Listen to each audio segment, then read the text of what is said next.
You all had a lot to say about calorie counting. We'll get into that and so much more today. Hi, I'm Dr. Meghan. I'm an obesity medicine physician and weight loss coach, helping you cut through the noise and pseudoscience in weight care. My approach combines evidence-based medicine with real behavioral change. So you don't just take medications, you actually transform your health. Stick around for clear, medically based answers to your weight questions. Welcome to Office Hours. As always, these questions come from the community. So if you have a question afterwards, you can definitely leave it in the comment section below and I will add it to the list. And also, if you're watching this and you're thinking, yeah, I need some help from somebody who actually understands this, if you want weight coaching from someone who's an expert in all things weight loss related, you can click on the website below and schedule a discovery call with me, and I'll tell you all about how I help people just like you. And as a caveat, I can't answer personal medical questions because I'm not your personal doctor, but if your question does lean a little personal, I'm going to change it so it's more broadly educationally relevant. And let's get started. Okay, first question. This is a question about GLP-1s in general. Are these medications good for post-bariatric regain? I just started hormone replacement therapy, and after 3 years at a stable goal weight, I quickly gained 25 pounds. I definitely would check in with whoever is prescribing your hormone replacement therapy, because usually should not, depending on what somebody's on, it really shouldn't result in a significant weight gain. So that's what I would say to anybody who's gained weight with HRT. Please make sure that your doctor is aware of this.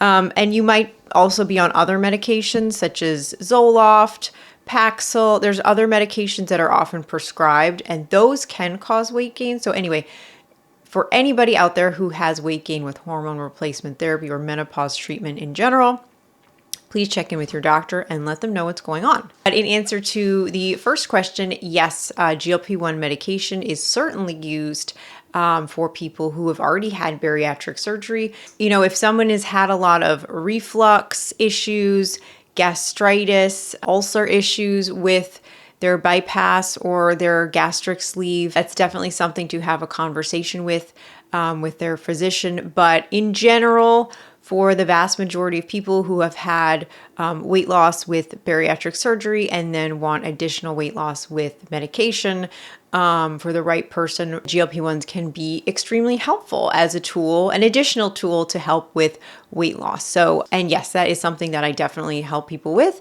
And it can be just a nice add-on to people who have already lost an incredible amount of weight with the bariatric surgery. But sometimes it doesn't get people quite to where they feel like is the healthy place for them, or where they feel like they and their doctor feel like they really want their BMI to be for greatest health benefits. So definitely talk to your doctor about that, but usually it's pretty commonly used if needed after bariatrics. Next question.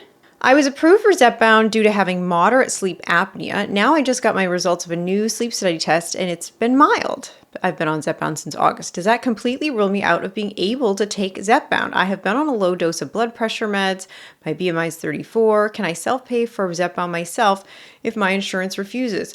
This is a great, very nuanced question, and I'm so glad you asked it. So a lot of people who are approved for Zepbound for other, well, there's not a lot of approvals, but for people who are on Zepbound, they have a BMI that's higher and they have sleep apnea. Sometimes their insurance won't cover it for weight, but they will cover it for sleep apnea. So then they lose weight, and a lot of times sleep apnea either improves or resolves. So people wonder, oh no, like that's good, but also what's going to happen with my insurance? But luckily, it doesn't usually work that way. So I would think of it in the same way that you could think of somebody who has high cholesterol and goes on a statin. So usually when people have high cholesterol and they start a statin, their bad cholesterol, their LDL comes way down, and it really helps keep them at a much healthier range. Now, because the statins are generic, this isn't such of a big deal, but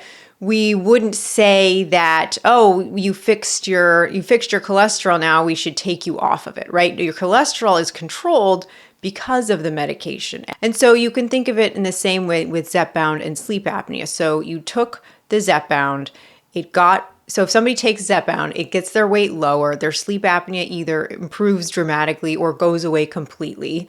But we wouldn't say, oh, okay, well, no more Zepbound for you. I guess that's all fixed. No, the Zepbound is keeping somebody at that healthier weight, which is also helping their sleep apnea. So just because everything got better doesn't mean that we would necessarily take it away now. That wouldn't make sense because somebody would just regain the weight and the sleep apnea would come back. I also like to think about this in terms of obesity itself. So sometimes I'll have a patient, let's say they have a BMI of 30 and then they lose weight and their BMI is now 24. So that's neither in the overweight or obese category.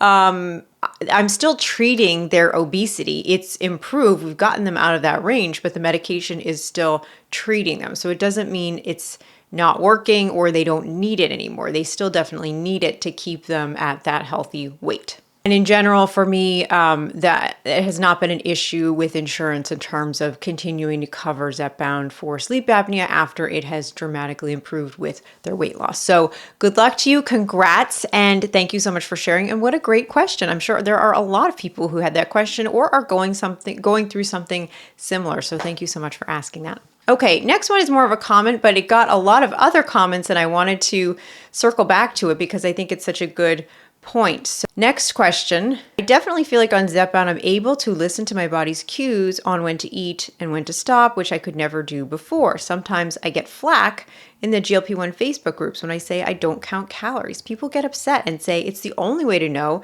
if I'm in a calorie deficit, but using internal cues instead of external cues is a much more natural way of eating, in my opinion. I'm grateful I'm now able to do it. And I'm losing weight slowly but consistently. 30 pounds down now in 9 months. Oh my gosh. Well, congratulations to you.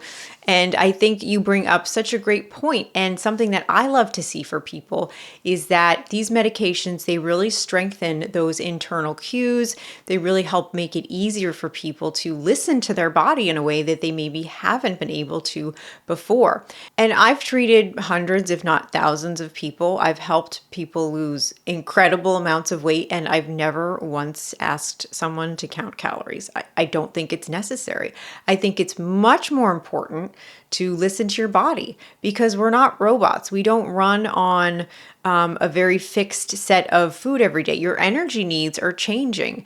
And I think that it's important to get back to the built-in systems that we have naturally to help manage that. Like, we never do a better job than nature does. So I think using your natural system of hunger and fullness, which is now boosted by the GLP-1 medication, I really find that that's number one, most effective for people, but also easier and sustainable. So it's really a win-win. And I know a lot of you are actually finding that too. You're kind of getting out of this, you're finding that you're able to relate to your body in a new way, in a way that's really outside that sort of diet culture, overly scientific mentality of you have to monitor every single thing. You know, sometimes with weight, I feel like we've just been asking people to count their breaths or something. It's really obstructive and burdensome in traditionally what we have asked people to do.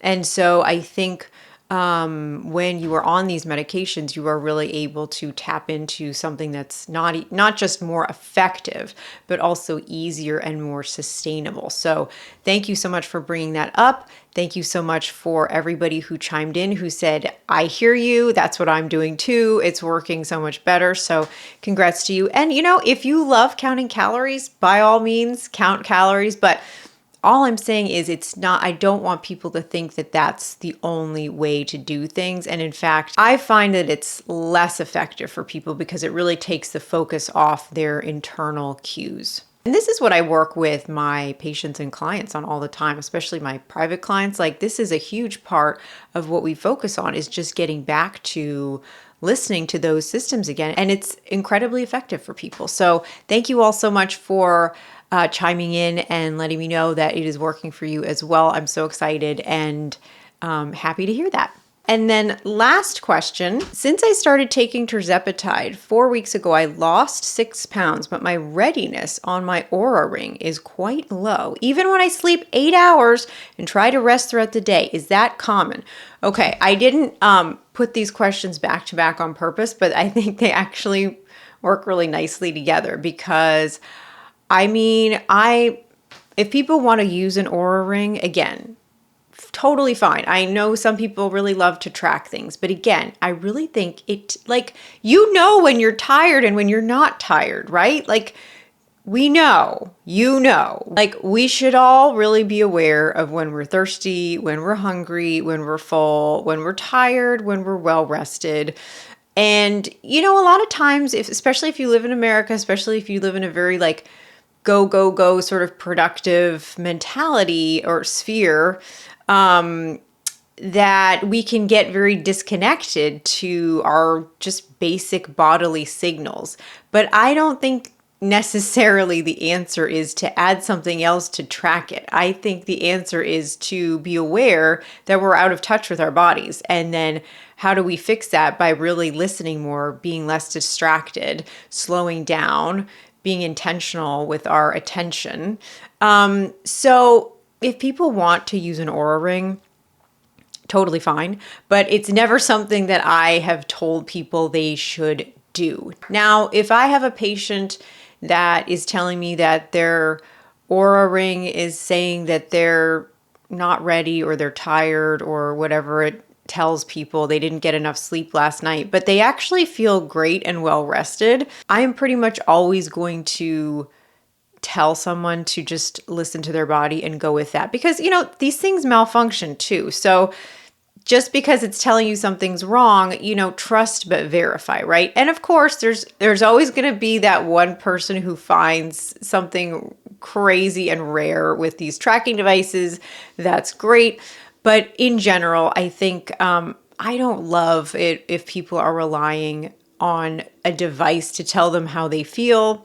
I think the real issue is figuring out how you feel. And if you're really disconnected from that, that's probably the first place to start working on things. What a great question. If I had a patient like that, I would just tell them, we would have a more in-depth conversation about how they're actually feeling, and go from there. But let me know if you love the Oura ring, if you've found that it really helps. I'd love to know. I would also love to know if you have been tracking things more intuitively and how that's been going for you. Again, we never do as good a job as nature does. But let me know in the comment section below. If you have a question afterwards, please leave it in the comment section and I will add it to the list. Also, if you are interested in getting rid of food noise, whether you're on or off medications, if you're interested in getting yourself to the gym, even though you've been telling yourself you're going to do it for months, if you are interested in having less chaos and confusion around food, click on the link below, click on the website below to schedule a discovery call with me, and I will tell you exactly how I help people with all those things and so many more. Thank you so much for watching, and as always, please be well.